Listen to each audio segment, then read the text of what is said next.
ಒಂದು ದಿವಸ ಒಳ್ಳೆ ಮಜಾ ಮಾಡ್ಬೋದು. ಆದರೆ ದೇವ್ರ ನೈವೇದ್ಯಕ್ಕೋಸ್ಕರ ಹಣ್ಣು ಕಡುಬು ಕಜ್ಜಾಯ ಅವನ್ನೆಲ್ಲ ಮಾಡ್ತಿದ್ವಿ ಸರ್. ಪ್ರೋಗ್ರಾಮ್ ಬಜೆಟ್ ಎಷ್ಟು? 50,000. ಅಲ್ಲ, ನಾನು ನಿಮಗೆ 80,000 ಡಿಸ್ಕೌಂಟಲ್ಲಿ ಎಲ್ಲ ಪ್ರೋಗ್ರಾಮು. ಬಟ್ ಒಂದು ಕಂಡೀಷನ್. ಏನು ಸರ್ ನಿಮ್ಮ ಕಂಡೀಷನು? ಒಂದು ನಾನೇ ಕೊಡ್ತೀನಿ. ಏನು ನೀವು ಕೂತ್ಕೋತೀರಾ? ಏನು ಸರ್ ಮಾತಾಡ್ತಿದ್ದೀರಾ?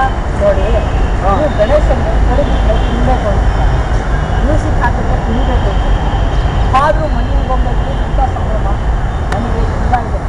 ಬೈಕೇನೂ ಇದೆ, ಹೇಳಿದ್ದು ಮಾಡಿ ಲಾಸ್ಟಲ್ಲಿ ಬಿಸಾಕ್ತೀನಿ. ಸರ್ ಗಣೇಶ ಮಣ್ಣಿಂದಾದ್ರು ಅದು ದೇವರನ್ನು ನಮಗೆ ನಮ್ಮ ಜನರಿಗಿದೆ ಸರ್. ನೀವೇನು ಸರ್ ಅದಕ್ಕೆ ಹುಡುಗಿ ಮೇಲೆ ಕುಡಿತ ಯಾಕೆ ಕಳಿಸಿದ್ರೆ ಕೊಡ್ತಂತ ಗಂಡ ಯಾಕೆ ನಾನ್ ವೆಜಿಟೇರಿಯನ್